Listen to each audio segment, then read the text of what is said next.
मेरा नाम सुनील राजपुरोहित है। आप आज यहाँ किस लक्ष्य को लेकर उपखंड मुख्यालय पर आप पधारे? हमारा लक्ष्य तो है कि गौ माता को राष्ट्रीय माता बनाना है, और जो गौ माता का अनुदान आ रहा है गौशाला में कम आ रहा है और टाइम पर नहीं आ रहा है। हम सरकार से मांग करते हैं कि गौशाला में टाइम विधिवत रूप से अनुदान प्रदान करें, ताकि अपने गौशाला वाले अपनी संस्थान मजबूती से चला सकें और कोई भी गौवंश भूख ना मरे। और हमारा एक ही हमारे मुख्यमंत्री से आवाज निवेदन है कि हमारी गौ माता जो सड़कों पर आज घूम रही है और उनकी इतनी हालत ख़राब है जिसकी कोई सीमा नहीं है, पर इनको सुनने वाला कोई नहीं है। और हम तो हमारा प्रयास कर रहे हैं, बाकी तो सब भगवान देख रहा है। पर हमारे जो भी जितने भी मेंबर हमारे साथ में जुड़े थे उनको मैं मेरी ओर से तहे दिल से धन्यवाद देता हूँ। उन्होंने रात और दिन मेहनत कर ये आज इतना बड़ा प्रोग्राम किया है। जितना भी हुआ, जितनी भी संख्या आई, मैं सबका धन्यवाद देता हूँ। ये तो जागरूकता का एक पहला पहल था, आगे आगे और तूफानी बाकी है। अब हमारी कोशिश आगे जिले लेवल में होगी। ये तो हमने तहसील में ज्ञापन दिया है, अब जिले में जाएंगे, वहाँ पर ज्ञापन देंगे, सरकार को जगाएंगे। सरकार को सोने नहीं देंगे। सरकार जो सो रही है ना, उनको हमको जगाना आता है, हमको सब करना आता है। पर हम अपनी गरिमा में बैठे हुए हैं अभी तक, पर आगे जो भी होगा गौ माता के लिए कुछ भी करना पड़ेगा, तो हम आगे सबके साथ मिलकर ठोस कदम उठाएंगे और गौ माता को राष्ट्र माता बनाने के लिए पूरा प्रयास करेंगे। और सभी गौ भक्तों से मैं निवेदन करता हूँ कि आपका बहुत बहुत तहे दिल से धन्यवाद। गाय की जो हत्या हो रही है, सरकार के जो बूचर खाने चलते हैं जहाँ परमिशन है, तो कुछ अवैध भी चलते हैं, तो ये क्या सही है या गलत है? ये बिल्कुल गलत है। यदि सरकार को पैसों की लालच है या पैसों की कमी हो रही है, तो आज भारत देश में हर व्यक्ति, हर दुकानदार, हर कर्मचारी जीएसटी वगैरह सब अपना भुगतान कर रहे हैं। तो ऐसी भारत देश में कहाँ कमी आई कि जो गौ माता के मीट पर ये कारोबार चल रहा है। मैं तो जो हिंदू धर्म में ये जो काम कर रहे हैं उनको मैं तो एक ही बात कहता हूँ, आप शर्म से डूब कर मर जाओ कि आप हिंदू हो ही नहीं। हिंदू का कहने का आपका कोई धर्म ही नहीं है। आप अगर हिंदू होते तो आप एक ही चीज़ का लक्ष्य ध्यान रखते कि गौ माता हमारी माता नहीं है, पूरे विश्व की माता, हम उसका व्यापार कर रहे हैं। इसके लिए आपको बहुत शर्मसार विषय है ये तो हमारे लिए। गाय की सेवा रामकृष्ण ने की, भगवान जामुन जी ने की, और कितने मतलब है जो भूमियाँ हो गए जिन्होंने गायों की रक्षा करने के लिए अपने प्राणों की आहुतियाँ दी। आज उनको क्या महसूस होता होगा कि जब लोकतंत्र आएगा, हिंदूवादी सरकार होगी और गौ हत्या में भारत का जो विश्व में दूसरे स्थान पर पहुँच जाएगी, तो उनको क्या महसूस होगा जिन्होंने गाय की सेवा की और अपने प्राण दिए?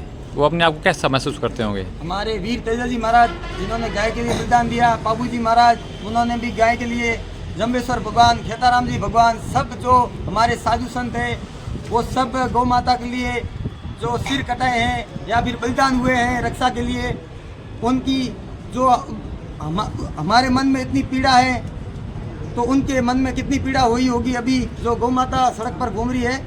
तो ये तो बहुत ही विषय खतरनाक है कि हमारे लिए बहुत बुरा विषय है ये तो गाय सड़क पे घूम रही है, तो फिर गाय सड़क पे कौन छोड़ रहा है?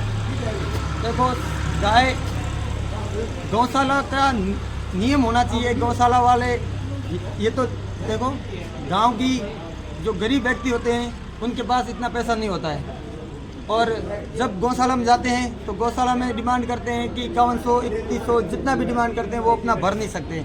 तो मैं उनसे अनुरोध करता हूं कि अगर ऐसा कोई तकलीफ हो तो आप हमसे बोले, हमारे ग्रुप से बोले, तो हम अपना चंदा देकर उन गाय माता को अपनी गौशाला में जगह दो, ताकि गरीब आदमी सड़कों पर ना छोड़े। सड़क के ऊपर जो गाय घूम रही है उसकी सुरक्षा के लिए आपके पास कोई योजना है क्या? हमारा मेन तो महत्वपूर्ण यही है कि जो घूम रही है, जिनके चोट लग जाती है, कोई बीमार हो जाती है, तो हमारा ग्रुप उनका इलाज कर रहा है, काफ़ी समय से इलाज कर रहा है। और उनके लिए तो जो सरकार गाइडलाइन बनाएगी तो हम उसके साथ में हैं, कंधे से कंधे मिलाकर साथ में चलेंगे।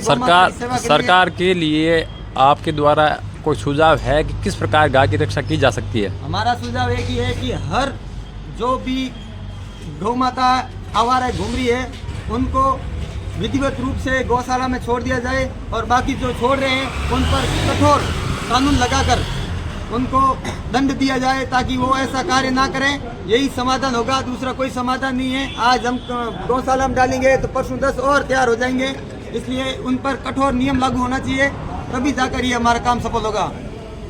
मेरा एक अंतिम प्रश्न ये है कि सरकार यूरिया DAP गदरप है उसके ऊपर अनुदान दे रही है, और वैज्ञानिकों का ये कहना है कि इस खाद को, रासायनिक खाद को यदि आप खेतों में डालते हैं तो कैंसर जैसी महामारियाँ उसमें फैलती है, लोग अकाल मृत्यु को प्राप्त हो रहे हैं। फिर सरकार है जो अपना पैसा खर्च कर रही है हॉस्पिटलों में, मेडिसिन को फ्री बांटने का फिर वह काम करती है कि हम कुछ इस स्तर पे हम मेडिकल फ्री दे रहे हैं, तो वो अनुदान वहाँ न देकर यदि गाय पे दिया जाए तो फिर स्थिति बदल सकती है या नहीं बदल क्यों सकती नहीं है? बदल सकती है। आज अनुदान 60-65 रुपये प्रति गाय के आ रहे हैं, लेकिन उसको बढ़ाकर 120 या 150 कर दे तो हमारे गौशाला में एक भी गाय ऐसी नहीं है जो भूख से अपनी आत्महत्या कर सके या फिर भूख से मर सके। और हमारी जितनी भी कलंकित मतलब अपने गांव में घूम रही है, बछड़े हैं चाहे बड़ी गाय हैं, सबको एक साथ इकट्ठा करके गौशाला में छोड़ दिया जाए। उनके लिए 120 रुपये अगर प्रति गाय प्रति दिन अनुदान आता है तो हमारे हिसाब से ये हमारे लिए बहुत बड़ी विषय होगा। भारत में अभी गैस संकट के लिए ऐसा सोशल मीडिया में और न्यूज़ में भी चलता है। क्या गाय को यदि राष्ट्रमाता का दर्जा दिया जाए और उससे जो गौमूत्र और जो गोबर है उसको एकत्र करके उसका गैस, बायोगैस निर्माण किया जाए तो क्या इस संकट से उबरा जा सकता है? ये तो आम जन को भी मालूम है कि गौ माता का हर दूध, दही, घी सब चीज़ काम आ रहा है, तो सरकार क्यों सोई हुई, हमको ये नज़र नहीं आ रहा है। अपने सभी लोगों को मालूम है कि ये चीज़ है गौ माता के लिए, गौ माता हमको ये चीज़ दे रही है। इनका अगर अपने विदेश में एक्सपोर्ट करेंगे तो भी इनसे मुनाफा है, फिर भी सरकार सोई हुई है। मैं तो सरकार से यही कहना चाहता हूँ कि आप जाग जाएं और गौ माता को राष्ट्रमाता बनाएं, ताकि हमारा जो ये मुद्दा है, ये संपूर्ण हमारे हिंदू धर्म का मुद्दा है, ये समाप्त हो जाए। बहुत बहुत धन्यवाद। जय गौ माता।